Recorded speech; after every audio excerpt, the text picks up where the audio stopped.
नमस्कार दोस्तों, कैसे हैं आप सब। आशा करता हूं आप सभी सुखी व स्वस्थ होंगे। दोस्तों, मैं हूं एडवोकेट राजेश। स्वागत करता हूं आप सभी का एक बार फिर से आपके अपने YouTube channel secular finance TV पर।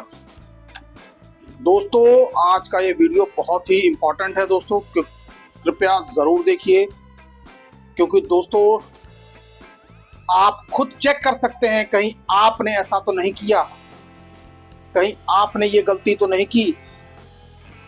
क्योंकि दोस्तों ये जो गलती हुई है, ये गलती मेरे एक क्लाइंट को कितनी भारी पड़ी और दोस्तों और उसको क्या खामियाजा भुगतना पड़ा। दोस्तों आज हम बात करेंगे क्रेडिट कार्ड की, क्रेडिट कार्ड डिफॉल्ट की। दोस्तों मेरे क्लाइंट थे जालंधर के। अब दोस्तों हुआ क्या, उनके वैसे भी हमारे पास कई सारे केसेस चल रहे हैं, लेकिन दोस्तों साथ के साथ उनके क्रेडिट कार्ड भी हैं, काफी सारे मल्टीपल क्रेडिट कार्ड्स हैं। अब दोस्तों अब कभी क्रेडिट कार्ड डिफॉल्ट हुआ है या नहीं हुआ, उन्होंने कभी ये बात हमसे शेयर तो की नहीं, ना हमें बताई। तो दोस्तों हुआ क्या, क्रेडिट कार्ड की लिमिट काफी अच्छी थी और क्रेडिट कार्ड का डिफॉल्ट भी हो गया दोस्तों। अब दोस्तों आप कहेंगे कि क्रेडिट कार्ड का डिफॉल्ट हो गया तो इसमें गलती क्या हुई। अब दोस्तों जरा ध्यान से सुनिए कि गलती क्या हुई। दोस्तों ऐसा हुआ कि अभी कल ही की बात है कि पुलिस वाला उनके घर पे नॉन अवेलेबल वारंट लेके पहुंच गया। दोस्तों आप हैरान हो जाएंगे कि क्रेडिट कार्ड का डिफॉल्ट था और पुलिस वाला नॉन अवेलेबल वारंट लेके पहुंच गया, अरेस्ट वारंट लेके पहुंच गया। जी हाँ दोस्तों, अब इसके पीछे का कारण भी हम आपको बताना चाहेंगे कि ऐसा क्यों हुआ। दोस्तों जो मेरे क्लाइंट थे वो थोड़े से ज्यादा ही समझदार थे, उन्होंने इस मामले में सलाह मशवरा करना जरूरी नहीं समझा। क्योंकि दोस्तों आमतौर पर ज्यादा लोगों में भ्रांति ये रहती है, जो थोड़े बहुत संपन्न लोग होते हैं, कि आखिरकार बैंक हमारा क्या ही कर लेगा। दोस्तों ऐसा एक जगह नहीं, ऐसा कई जगह पर है दोस्तों। और दोस्तों कई बार ये गलती इंसान को बहुत भारी पड़ जाती है। अब दोस्तों इन भाई साहब के साथ क्या हुआ, इन्होंने क्रेडिट कार्ड पर ईसीएफ ऑन कर दिया था। कोई प्रोडक्ट लिया था, उस प्रोडक्ट की ईएमआई भी लगभग 7,000 के लगभग थी, 7-7.5 हजार के लगभग थी। और दोस्तों आप विश्वास करेंगे कि ईएमआई बाउंस होती चली गई, ईसीएस बाउंस होता चला गया। दोस्तों पहले कंपनी की तरफ से रिकवरी एजेंट आए, फोन कॉल्स होती रही, मतलब इन सभी को इन्होंने बड़े आराम से हैंडल कर लिया। हैंडल कर सकते थे तो हैंडल कर लिया। कंपनी की तरफ से नोटिस भी आए। दोस्तों सेक्शन 25 का नोटिस आया, सेक्शन 25 का नोटिस आया, उसको भी इन्होंने दरकिनार कर दिया। दोस्तों समय बीतता गया, फिर उसके बाद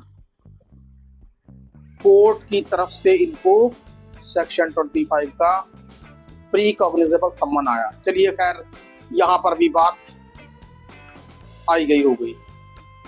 6-8 महीने के बाद फिर इनको माननीय कोर्ट से समनिंग ऑर्डर आ गया। दोस्तों अब समनिंग ऑर्डर तब आता है जब कोई बैंक किसी के खिलाफ सेक्शन 25 में वाद दायर करता है और कोर्ट उसकी एप्लीकेशन को सुन लेता है, और जब ये कोर्ट पाता है कि इस मामले में अब समनिंग ऑर्डर इशू करने चाहिए, तो कोर्ट समनिंग ऑर्डर इशू कर देती है। समनिंग ऑर्डर भी इशू हुए, लेकिन भाई साहब ने कोई परवाह नहीं की।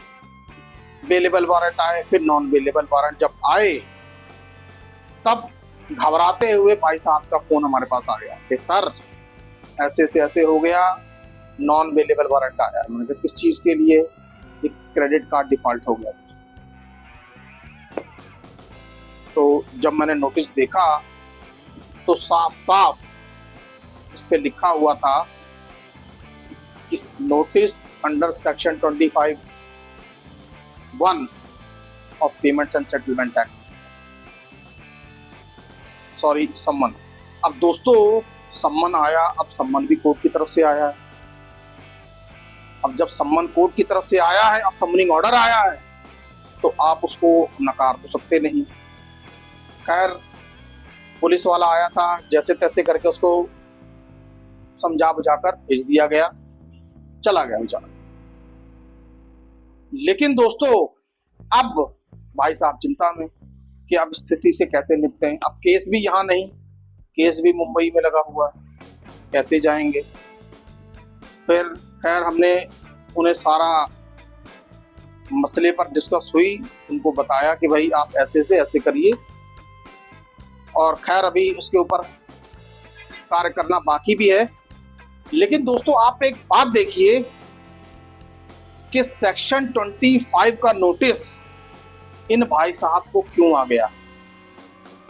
दोस्तों अगर कोई ये सोच रहा है कि क्रेडिट कार्ड डिफॉल्ट हो रहा है और उसके ऊपर ईसीएस बाउंस का केस नहीं हो सकता, तो वो बहुत बड़ी गलतफहमी में है। दोस्तों ईसीएस बाउंस का केस उसी हालत में नहीं होगा जब आपने ईसीएस मैंडेट को मान्य नहीं किया होगा। क्योंकि आमतौर पर हम कई बार देखते हैं कि लोग अपने क्रेडिट कार्ड से ईएमआईज पर कभी कभी कोई महंगा फोन खरीद लेंगे, कभी कोई महंगा प्रोडक्ट खरीद लेंगे, कभी कुछ ले लेंगे, कभी कुछ ले लेंगे, और ईसीएस ऑन कर देंगे। और दोस्तों जब ईसीएस ऑन हो जाता है, ईएमआई भर नहीं पाते हैं, फिर मामला खराब। अब दोस्तों ऐसे में जब ईसीएस बाउंस हो जाता है तो बैंक का यह अधिकार बन जाता है कि वो आपके खिलाफ section 25 of payments and settlement act का केस करे। ये उसका अधिकार बन जाता है। हाँ, यदि आपने ईसीएस मैंडेट ऑन नहीं किया तब तो फिर कोई बात ही नहीं।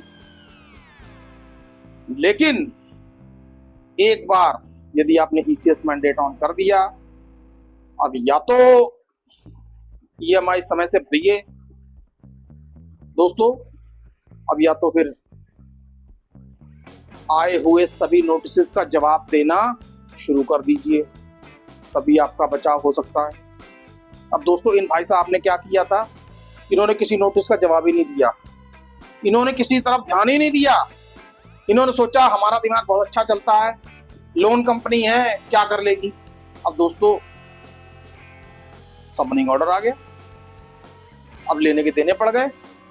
अब दोस्तों जो हमें करना है वो तो खैर हम करेंगे ही, लेकिन दोस्तों आपके लिए सबसे बड़ी सीख ये है कि यदि आप क्रेडिट कार्ड धारक हैं तो आप इस बात को देखें और समझें कि कहीं आपके क्रेडिट कार्ड में ईसीएस ऑन तो नहीं। क्योंकि दोस्तों यदि ईसीएस ऑन है या किसी वजह से आपका क्रेडिट कार्ड डिफॉल्ट हो जाता है, चलिए मान लीजिए आप पैसा नहीं दे पाते हैं, वो एक अलग चीज है। तो दोस्तों प्रायर लीगल नोटिस तो मैंने आपको पहले बता ही रखा है। अब दोस्तों करना क्या है, कंपनियां क्या करती हैं, नोटिस भेजती हैं। तो कम से कम कंपनीज जो नोटिस भेज रही हैं उनका रिप्लाई तो दीजिए, कंपनी को जवाब तो दीजिए। आप यकीन मानिए यदि आप जवाब देते रहेंगे तो इस तरीके का केस आपको फेस नहीं करना पड़ेगा, इसका सामना नहीं करना पड़ेगा दोस्तों। बस चाहे सेक्शन 25 का हो, चाहे आर्बिट्रेशन का नोटिस हो, आप नोटिस के जवाब देते रहिए। आप इन भाई साहब जैसी गलती मत करिए, क्योंकि दोस्तों लोग सियाने तो बन जाते हैं, लोग दूसरे के कहने पे भी अरे छोड़ यार क्या जवाब देना, छोड़ यार कंपनी क्या कर लेगी। पता तो तब चलता है जब मुसीबत सामने आ खड़ी होती है। दोस्तों यदि आप चाहते हैं, चाहे आपके लोन डिफॉल्ट हो गए हो, चाहे आपके क्रेडिट कार्ड डिफॉल्ट हो गए हो, आप उसके बाद भी चाहते हैं कि आप अपना काम चैन से कर पाएं, आप सब कुछ मैनेजेबल तरीके से कर सकें, तो दोस्तों आपके लिए एक एडवाइस है कि नोटिस अगर आपके पास आते हैं तो उनके जवाब देते रहिए दोस्तों। हाँ, यदि कंपनी की तरफ से डायरेक्ट नोटिस आता है तो चाहे फिर उसका आप जवाब दें और चाहे ना दें दोस्तों। लेकिन यदि कंपनी के रिप्रेजेंटेटिव की तरफ से किसी भी प्रकार का नोटिस आ रहा है दोस्तों, आपको हर नोटिस का जवाब जरूर देना है दोस्तों। कि दोस्तों मैंने YouTube पर कई ऐसे ज्ञानी बाबाओं को ये कहते हुए सुना है, अरे ये नोटिस फेक है, वो नोटिस फेक है, फलाना नोटिस फेक है, ढिमकाना नोटिस। अब उनसे जरा ये पूछिए, उनके डिस्क्रिप्शन में जाकर देखिए कि क्या वो फाइनेंशियल एनालिसिस्ट हैं, या क्या वो एडवोकेट हैं, या वो क्या हैं, या वो ऐसे ही एक यूट्यूबर हैं। दोस्तों एक बात बड़ी पते की किसी ने कही है, अधूरा ज्ञान आदमी को डुबो कर रख देता है। तो आप किसी अधूरे ज्ञान में ना पड़े, एक्सपर्ट से सलाह लें। और दोस्तों यदि आपके पास क्रेडिट कार्ड है और आपने क्रेडिट कार्ड में ईसीएस ऑन कर रखा है, तो मेरी तो एडवाइस यही होगी कि यदि आप भर पाने में सक्षम है तो ईएमआई भरिए। किसी वजह से यदि लोन डिफॉल्ट हो जाता है, आपका क्रेडिट कार्ड डिफॉल्ट हो जाता है, तो नोटिस यदि आपको आ रहे हैं तो उसके जवाब दीजिए। कुछ नहीं होगा, कोई परेशानी नहीं होगी, एक ना एक दिन वो क्रेडिट कार्ड आपका सेटल ही हो जाएगा दोस्तों। दोस्तों आई होप आपको वीडियो में दी गई जानकारी अपने काम की लगी होगी। और दोस्तों मैं आपसे विनम्र निवेदन करूंगा, इस वीडियो को ज्यादा से ज्यादा शेयर करें, ज्यादा से ज्यादा फैलाएं। सुखी रहिए, स्वस्थ रहिए। जय हिंद, जय भारत।